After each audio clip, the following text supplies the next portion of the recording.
Bapak Ibu untuk mendengarkan rencana tindak lanjut atau RTL yang saya buat. Jadi saat ini saya sedang mengikuti PKG, peningkatan kompetensi guru PJOK, di mana itu salah satu adalah kegiatan dari Kemendikbud. Jadi kurang lebih dengan guru penggerak. Kalau guru penggerak itu pendidikannya mereka selama 6 bulan. Kalau kami ini pendidikannya selama 3 bulan. Kami ini akan menjadi fasilitator guru PJOK yang akan ditugaskan di provinsi, tiap provinsi masing-masing. Jadi saat ini saya sedang mengikuti pendidikannya. Ini adalah bulan terakhir karena nanti di 28 Agustus itu saya akan menyelesaikan kegiatan ini. Nah, salah satu tugas kami yaitu kami membuat rencana tindak lanjut atau RTL.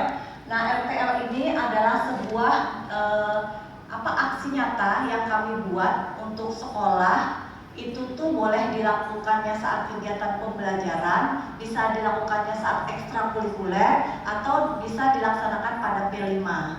Nah, rencana ini saya buat, ini akan saya akan ibaratnya itu memberikan rencana atau kalau kita itu tuh memberikan sebuah rancangan untuk koordinator P5. Jadi saya memberikan sebuah penawaran, sebuah rencana yang mudah-mudahan kalau cocok bisa digunakan pada kegiatan P5 kita yang akan dilaksanakan di semester genap nanti. Ini Bapak Ibu, terus kemudian latar belakangnya saya memilih judulnya ada Oltrada. Oltrada itu artinya kepanjangannya adalah olahraga tradisional Semada. Jadi Oltrada, olahraga tradisional Semada. Kita tahu bahwa P5, proyek P5 kita di semester depan nanti, semester genap, itu akan dilaksanakan mungkin selama 1 minggu. Nah, 1 minggu itu dengan temanya nanti adalah temanya adalah bangun jiwa dan raga. Dan di sana salah satu subtemanya itu adalah olahraga dan kesehatan. Nah, jadi di subtema olahraga dan kesehatan ini yang saya pilih. Nanti di sini peserta didik itu akan memilih jenis olahraga. Kita tahu betul bahwa olahraga itu ada 2 Bapak Ibu. Yang pertama adalah olahraga prestasi dan satunya lagi adalah olahraga masyarakat. Nah, di sini saya lebih mengarahkannya ke olahraga masyarakat. Kalau olahraga prestasi itu kan kayak basket, bulu tangkis, sepak bola, futsal. Nah, olahraga yang sering dan lazim kita perhatikan pada kegiatan-kegiatan ekskul kita. Tapi kalau olahraga masyarakat, itu olahraga tradisional seperti balogo, bagasing, terompah panjang, terus ada lari balok, terus ada asinan, terus ada dan beberapa lagi olahraga tradisional lainnya. Jadi olahraga yang dulu biasanya kita mainkan saat kita masih anak-anak itu diangkat kembali dan itu akan ditampilkan pada kegiatan ini. Jadi nanti ketika kita anak-anak itu kan akan diberikan pilihan mereka. Ini temanya adalah bangunlah jiwa dan raga dengan subtemanya ini. Dan ketika mereka memilih temanya olahraga dan kesehatan, maka kita bisa mengarahkan mereka untuk ke olahraga tradisional. Nah, salah satunya kenapa kita mengarahkan ke sana agar nilai-nilai sejarah, nilai-nilai budaya, terus kemudian nilai-nilai yang pernah ada di sana itu jangan sampai hilang. Karena kita tahu betul anak-anak sekarang itu kan sudah notabene mereka sudah asik dengan dunianya mereka sendiri.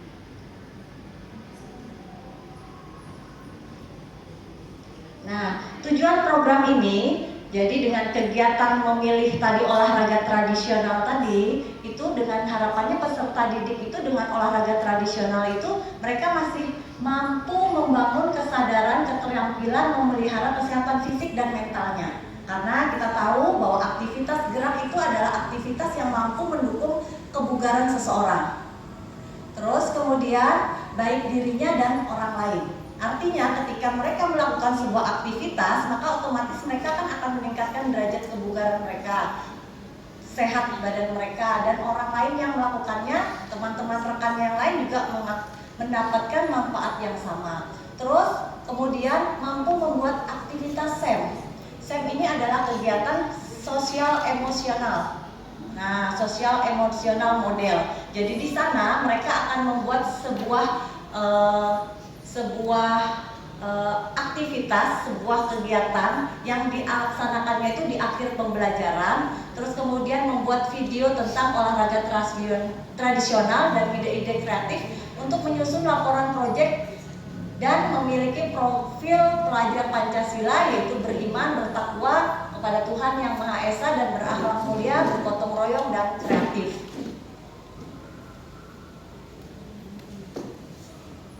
Nah, capaian yang diharapkan, ini adalah beberapa capaian yang diharapkan dari kegiatan ini, yaitu yang pertama menghasilkan gagasan yang beragam. Jadi anak-anak itu nanti ketika kita menawarkan sebuah olahraga tradisional, mereka akan memilih olahraga tradisional apa yang akan mereka pilih, baik itu balogo, terompa, bakiak, dan lain-lain. Jadi nanti mereka akan memilih, menghasilkan gagasan yang beragam untuk mengekspresikan pikiran, perasaannya, nilai gagasannya, serta memikirkan segala resiko dengan mempertimbangkan banyak perspektif seperti etika, nilai kemanusiaan, etika, gagasannya yang direalisasikan. Terus kemudian yang kedua, mengeksplorasi dan mengekspresikan pikiran dan perasaannya dalam bentuk karya, tindakan, serta mengevaluasinya dan mempertimbangkan dampak dan risikonya baik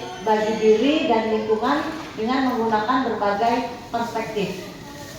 Terus kemudian yang tiga, bereksperimen. Mereka mampu bereksperimen dengan berbagai pilihan secara kreatif untuk memodifikasi gagasan sesuai dengan perubahan situasi. Jadi di sini intinya Bapak Ibu, ketika anak-anak itu kita berikan kita nanti melakukan olahraga tradisional, mereka tetap bisa memilih. Artinya di sana kita masih tetap mempertimbangkan voice, choice, dan honor mereka. Jadi tetap mereka bisa memilih sesuatu itu. Terus ketika mereka memilih itu, mereka punya gagasan, punya bayangan tentang kegiatan yang akan mereka lakukan. Di sana ada kreativitas yang memang kita kejar untuk mereka. Nah, struktur program dan mitra dalam komunitas ini, yaitu yang pertama, itu adalah kegiatan program ini merupakan kegiatan yang dilaksanakan pada kegiatan P5. Terus kemudian dilaksanakan pada kegiatan P5 pada kelas 11 pada fase F di semester genap.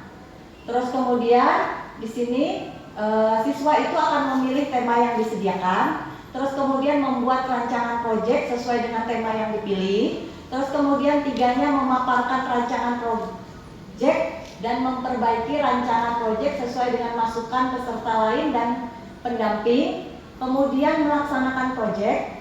Melaksanakan proyeknya itu artinya mereka membuat sebuah kegiatan. Jadi misalnya ketika dia memilih itu, dia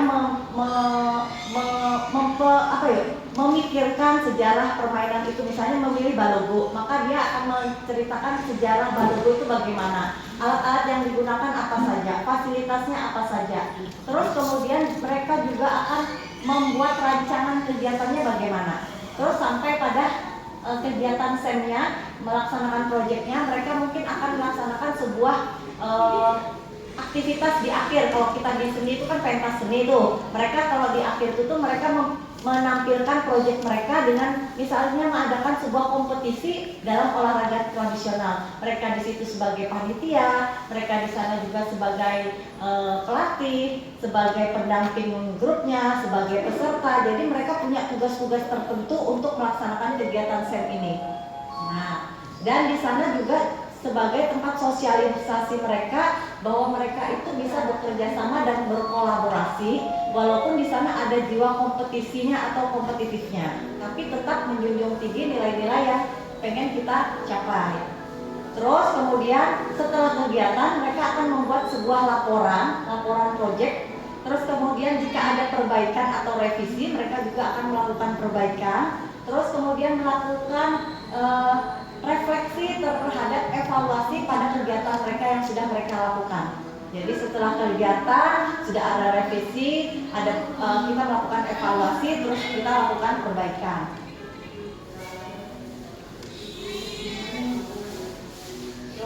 Kapasitas yang dimiliki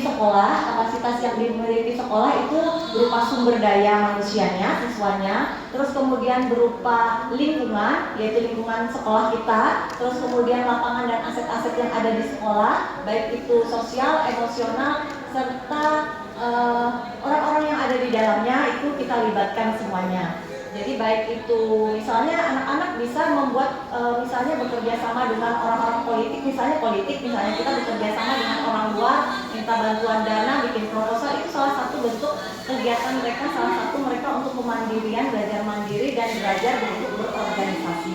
Untuk dibuat nanti sebagai hadiahnya, walaupun tidak seberapa, tapi itu punya nilai-nilai histori prosesnya itu yang kita nilai.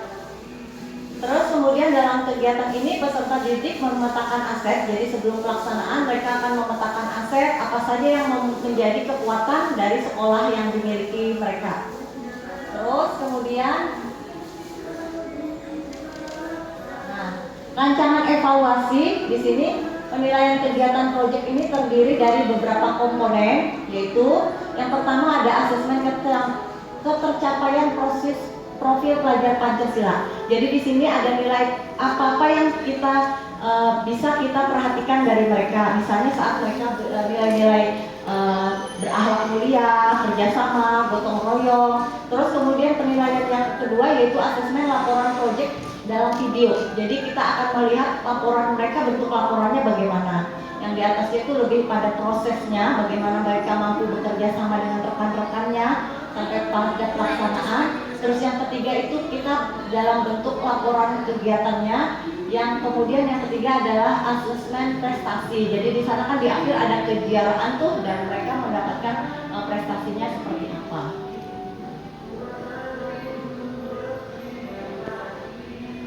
Oke, terima kasih. Mungkin itu paparan dari saya terkait RTL atau rencana tindak lanjut yang akan saya presentasikan. Ibaratnya mudah-mudahan kalau ini bisa cocok, bisa dipakai pada kegiatan proyek P5 kita di semester genap. Mungkin itu saja ya Bapak Ibu yang bisa saya sampaikan. Salah hilang mohon maaf. Wassalamualaikum warahmatullahi wabarakatuh.